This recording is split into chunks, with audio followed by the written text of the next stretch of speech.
Satu rumah semi permanen milik warga bernama Erni di Desa Tenembak Langlang, Kecamatan Deleng, Pokison, Kabupaten Aceh Tenggara pada Minggu dini hari terbakar.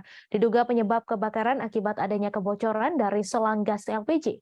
Beruntung tak ada korban jiwa dalam peristiwa itu, namun satu keluarga yang berisi 5 jiwa terpaksa mengungsi di rumah saudaranya.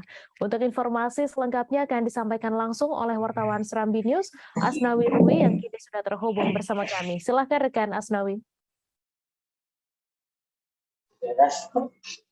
Baik, satu unit rumah di Desa Tenembak Langlang, Kecamatan Deleng Pokison, Kabupaten Aceh Tenggara, Minggu dini hari musnah dilalap si jago merah.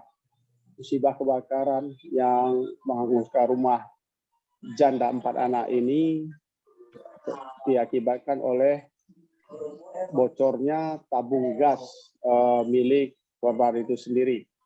Nah, berdasarkan informasi yang kita terima dari Badan Penanggulangan Bencana Daerah Kabupaten Aceh Tenggara melalui anggota Pusdat Op PB Rizky Pratama mengatakan awalnya rumah ini ditinggalkan oleh korban dalam keadaan kosong sehingga rumah ini dengan cepat terbakar pada bagian dinding karena berkonstruksi semi permanen atap seng.